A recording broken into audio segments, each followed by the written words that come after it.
शर्मा जी, दो बार आपको रोकना पड़ा, क्षमा। लेकिन कहीं ऐसा तो नहीं, देखिए कांग्रेस यहां पर दलित मुख्यमंत्री बनाकर आपको निकल गई। शिरोमणि अकाली दल ने बहुजन समाज पार्टी से गठजोड़ कर लिया, दलित वोट पर निशाना साध दिया। आम आदमी पार्टी आपके बाद आई और वहां आपसे आगे निकल गई। तो कैसे आने वाले विधानसभा चुनाव में बीजेपी अपनी जमीन पंजाब में तलाशेगी? देखिए शाहिद जी, एक चीज आपसे कहूं कि जातिगत राजनीति से कहीं ऊपर उठकर जो है राष्ट्रीय सुरक्षा महत्व को रखती है। हम जातिगत जो है राजनीति पर विश्वास नहीं करते। हम न ही जातिगत, न परिवारवाद, न वंशवाद, न तुष्टीकरण, इस तरह की राजनीति के हम जो है इसको नहीं मानते। और अब कम से कम देश जो है इस सारे विषयों को तिलांजलि दे चुका है, क्योंकि श्री नरेंद्र मोदी जी के नेतृत्व में जिस ढंग से सरकारें चली हैं और जिस ढंग से जागरूकता पैदा हुई है जो अपने वोट को लेकर, उसने इस सारे मुद्दों को बदला है। आप पूरे देश के यदि चुनावी जो परिणाम है उनका विश्लेषण करके देखें तो आपको स्पष्ट होगा। लेकिन मैं इनकी जरूर एक चीज कहना चाहता हूं कि आपके ही रिपोर्टर दो तीन बातें कह रहे हैं। एक तो कह रहे हैं कि वो मलहम भी लगाएंगे, एक तरफ कह रहे हैं कि इनके अंदर अभी अंतरकलह की लड़ाई अभी है भी। तो इस बात को अभी देखना होगा, वेट भी करना होगा।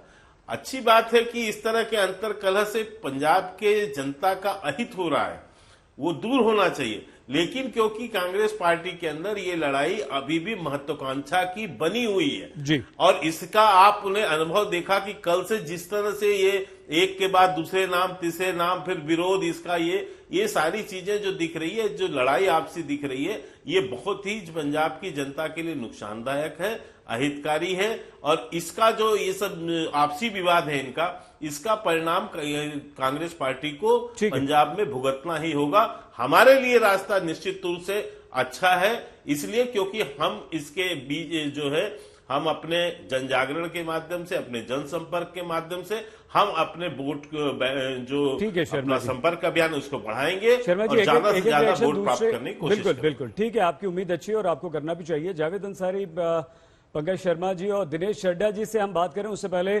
परमबंस जी। सिंह साहब, आपने बहुजन समाज पार्टी से गठजोड़ कर लिया है, लेकिन यहां पर दलित मुख्यमंत्री कांग्रेस ने बना दिया। आम आदमी पार्टी पहले से वहां पर बैठी हुई है। क्या संभावना आप अपनी देखते हैं आने वाले विधानसभा चुनाव में पंजाब?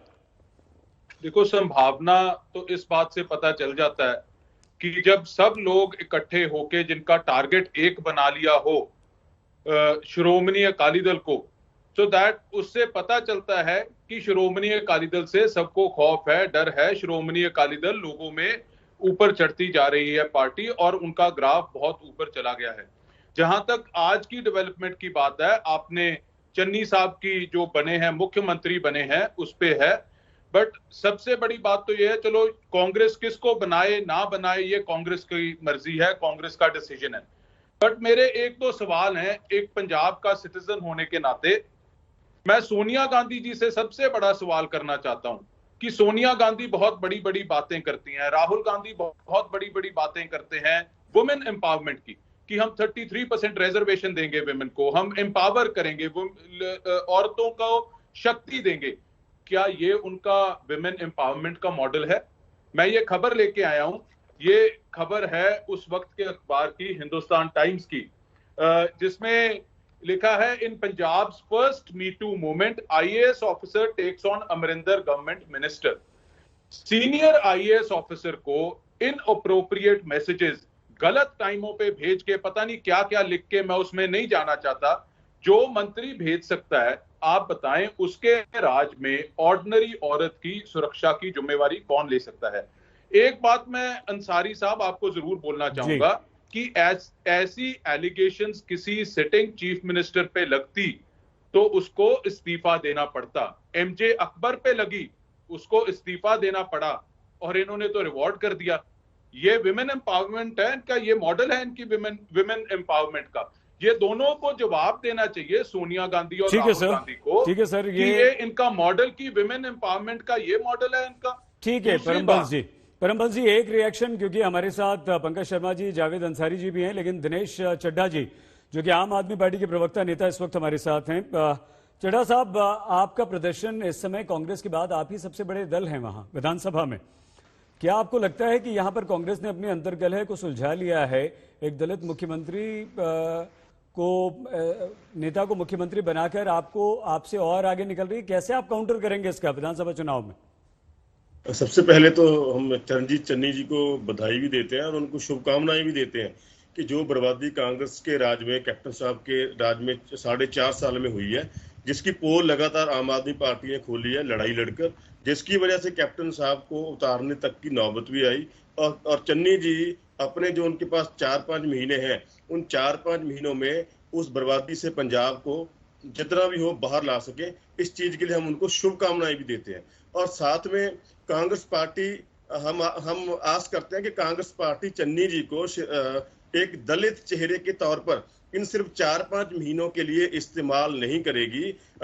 आने वाले 2022 के इलेक्शन में भी उन्हें मुख्यमंत्री पद के लिए वो अपना सीएम का चेहरा बनाएगी, ना कि सिर्फ इन 4-5 महीनों के लिए एक दलित चेहरे के तौर पर उन्हें वो यूज करेगी। वैसे भी जो कांग्रेस ने पंजाब में नीति अडॉप्ट की है, जैसे कि अंग्रेजों की नीति चलती थी ना कि बांटो और राज करो, तो पंजाब में कांग्रेस ने ये नीति बना ली है पिछले बहुत सालों से कि लूटो और चेहरा बदलो। अब कैप्टन साहब के नाम पर इन्होंने वोट्स लिए थे, कैप्टन साहब को 4.5 साल इन्होंने परफॉर्म करने का टाइम दिया।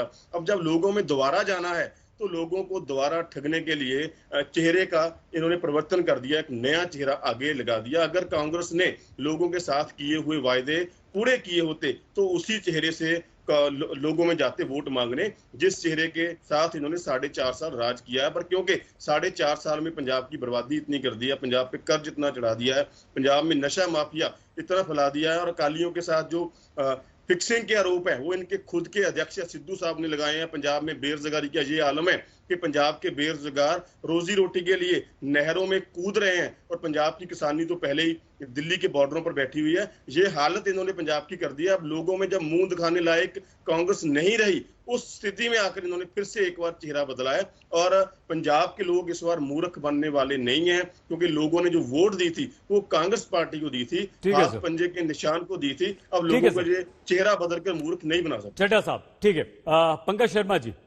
पंकज शर्मा जी, क्या चरणजीत सिंह चन्नी के पंजाब के नए मुख्यमंत्री बनने के बाद आप कांग्रेस में जो इतनी अंतर्कलह चल रही थी, कैप्टन की लड़ाई, सिद्धू की लड़ाई, रंधावा साहब को बधाइयां तक दे दी गई, ये सब खत्म हो जाएगा या सब कुछ चंगा नहीं है? ये सिर्फ अभी दिखाई दे रहा है, नुकसान कहीं कांग्रेस को विधानसभा चुनाव में पंकज शर्मा जी हो तो नहीं जाएगा?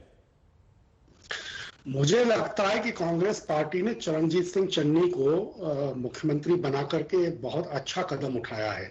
अब अंतर्कलह क्या है, क्या थी, क्या नहीं है, उसको छोड़, इस आज की परिस्थिति में ये बहुत ही अच्छा फैसला मुझे लगता है, क्योंकि वो एक रामदासिया सिख हैं और नौजवान है, करीब 50-51 साल की उनकी उम्र है, और ये उनके तरह की बातें की जाने लगी है, बेकार की चीजों को तूल दिया जाने लगा है। मुझे याद है 2018 में जब ये विवाद चन्नी जी के बारे में हुआ था, तो कैप्टन अमरिंदर सिंह तब तेल अवीव में थे, और वहीं से उन्होंने ये सब बातचीत करके ये मामला पूरी तरह सुलझ गया था। किसी तरह की गलतफहमी किसी अधिकारी को हो गई थी और ये सब था। इसको एक नाहक राजनीतिकरण करके इसको तूल देना ठीक नहीं है।